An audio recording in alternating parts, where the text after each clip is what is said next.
it's not like we hire a bunch of outside subs. The products themselves, we have a super nice business center that is got all the computer systems in it, printers for all the tenants to use. We also have the clubhouse, which we rent 2 to 3 nights a week. It's a minimal fee to residents. It's $25, something. I'm not even sure what they're charging for that now. And we set it up for them for wedding parties, showers, baby showers, whatever. I don't know what all they're doing in there. I don't go to these parties, but anyway, they do have a lot of these parties going on. We have a full kitchen in the clubhouse and full amenities in the clubhouse. We have a spa, a hot tub mounted and attached to the swimming pool. And again, we don't get any of that. Our pool hours shut down at 10 o'clock. We don't have the wild parties. So we kind of like keeping neighbors happy. And how many, what's the ratio again of 1 bedrooms and 2 bedrooms in this complex? On this particular one, 60% are 2 bedroom and 40% are 1 bedroom. We have 0 3 bedrooms. And is it state law that there can only be 2 people per bedroom that's renting? Yes. 3. Is it 3? 3. And there's also, all the downstairs units are adaptable to handicap. We have a certain number that will have to be drawn full handicap. Okay, thank you. May I ask you a question? When you talked about the trash, We'll get into that. Okay. We've got to get to the discussion. Yeah, we'll go through. Well, my other question, I don't know if this is a question for now or later, so are there tax abatements on this project which would mean that the town would not receive the full tax allocation? No, honestly, I figured this up this morning, and there's 2 types of taxes you're going to be receiving. The property tax on this property will run around, and we're estimating around $85,000 a year. And then you'll have the sales tax from the tenants that live there. And only assuming that they will spend 1/3 of their money within this state, the sales tax will still run $35,389 a year to the city, roughly. I think that's all I have for right now. Thank you. Before you, Councilman Free, the 85K based on that ad valorem, what does that dollar amount equate to? What did you, We base that on the total project cost, yes, which is 15. 15 million? Yeah. Thanks. I need to clarify something here. You have 19 buildings on the board up here. How many units per building? 10? 109 total. How many units per acre? Can you tell me that in terms of a breakdown? Should be on the board. 12 more, 12? just under 13. Great, okay. Yeah, I just heard that state law says there's a limit on the number of people per bedroom, like 3. There is a law that it's pretty hard to enforce. If there's a complaint, well, we don't have that issue right now, and we've never had that issue. So I do know that law is there, but we've not had it. So technically, if you rented a 2-bedroom, you could conceivably have 6 people in there. Correct. And since we have a lot of colleges in this area, it's one of the things that came to mind for me.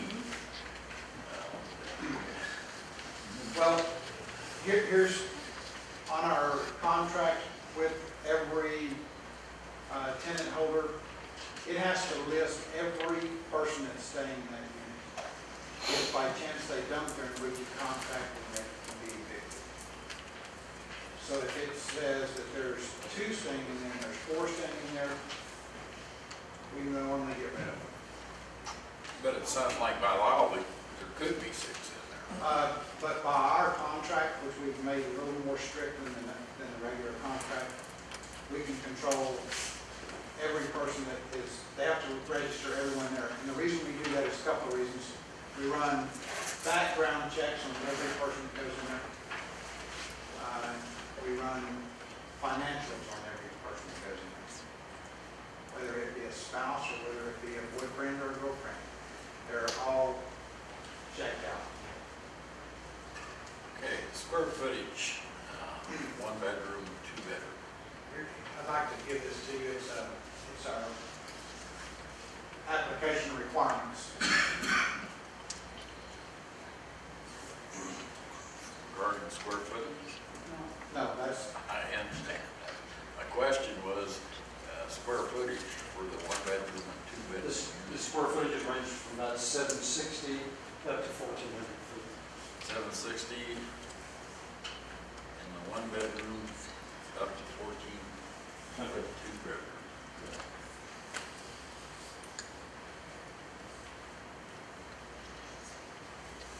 And you mentioned that you have on-site employees. yes. You have security? No, No security. no.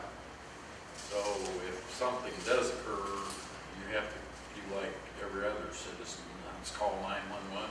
That's correct.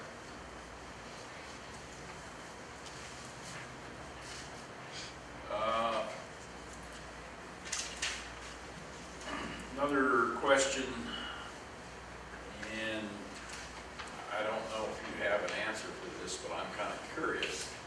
If you've ever built, because you've built a lot of projects, different areas, have you built in an area that was sort of, if not underdeveloped? Yes, all the time. Has, in your estimation, your viewpoint, has that done anything to attract business? Because you're going to be housing a whole lot of people. And Honestly, it does attract businesses. What happens is, you'll see the fast food restaurants and the other local restaurants will start to get busy. And again, other restaurants do market analysis. They know exactly what's going on. And they'll do analysis and they'll put in something that they feel will pick up some of the slack. so if you had those units pretty much full, certainly the analysis would speak to the fact that this might be a good place to put up some kind of. It could be, yes, but again, I don't know what the restaurant stipulations are. 160 units, we would probably end up, our average right now is about 2 people. That's all we've got really per apartment. We don't have anybody, even the 2 bedrooms have 2 people in them, most of them. And it could be a couple, or it could be 2 friends living in the same. I was just looking at the overall scheme of things. Obviously, this part of Texas's growth. And, certainly market analysis would say if there could be an increase in population, that might be a good place to look. I'm not concerned about fast food restaurants and stuff like that. Certainly would be, in my vision, hoping for something. With the increase in population, something bigger. I know you can't answer that specifically, but I'm just curious about that. The other, probably last thing I have is, it was indicated that you targeted Hickory Creek because it fit with your overall scheme. Given what may or may not happen, do you have a timeline, time frame you would like to accomplish this? Well, a lot of that depends upon what happens with the city itself, some of the restrictions that they may lay upon us. But yes, when we come in, what we do is we don't build fast track. because we can control our quality a lot better if we are focused on particular buildings. All the site work will go in, but in reality, it'll take about 14 months from the day that you say we can start until we can complete. There's a lot of work that has to happen before that. The utilities, everything else has to come to the property. So there could be sufficient time if this thing had to be tweaked to some degree. Yes, Absolutely. There's at least 6 to 8 months of the initial dialogue with the city, with Mother John, and also with the construction staff. Thank you. Councilman Gordon? Thanks for coming, Mr. McCutcheon. We appreciate you taking the time to give us the details. They're truly important to the council and to the citizens that are here today. I've got 6 or 7 questions, and we'll make them brief and hopefully not repetitive. At the P&Z meeting that we listened to, I believe I heard that your concept was 90% stone. Tonight I heard 80% stone. What do we got to do to negotiate you back to 90%? 80% is about all you can get on these buildings, quite honestly, unless you go up into the eaves, because everything from there down is pretty well stuck. Okay. And the rest is a hardy board concrete material. That's the rest. We try to make them fire ready. On your clubhouse, you've already got designs for what this exact clubhouse would be. What is the occupancy for that clubhouse? We normally have, I don't even know what our occupancy is. I don't know if it's rated because it's under 3,000 square foot.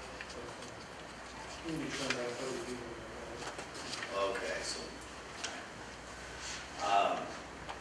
I saw on one of your San Antonio properties, I believe it was online, that you had some leads language on there.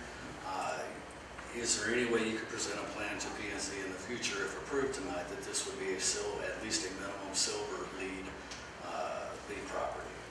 Yes, and there is no multifamily lead designation in the United States. It's only commercial.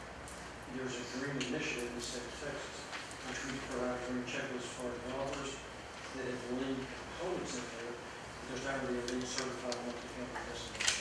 Okay, so you had itemized those lead certified components for your San Antonio. Green certified. Okay, and we have those components ingrained in this big house concept as well. Actually, there's quite a bit of things that will be already green.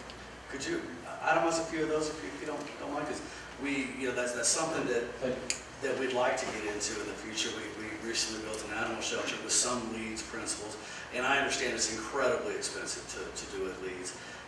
What initiatives can you take in this development? Okay, it's real easy. Where you get your brownie points regarding lead is with the site work, what type of site it was and what type of site it's going to be. From there, construction materials. What do you do during construction? If you separate the wood from the other items, they go to 2 different landfills. That's more brownie points you would achieve. Specific to the building, more so with irrigation and drainage, we can recapture some of the water on site. We can percolate it through the asphalt paving. We've done it in Carrollton. If you pull it to the clubhouse, you may saw the pavers there. They have filtrate the water through the paving versus being sheet drained. Also, we're trying to collect a lot of our rainwater. We won't necessarily recycle the rainwater, but that's a possibility, although not discussed with the developer. With the building itself, the type of asphalt shingle we use, the type of wood that we use, the type of insulation, there's green products out there, the type of window that we use that reduces the heat and heat loss, which reduces the energy cost for the energy cycles reaching the buildings. So there's things that we've incorporated that we use standard already that will hit the green checklist. And those are just some of the things we can do with our drainage, with the building and the product itself, during the course of construction as well. Thank you for that.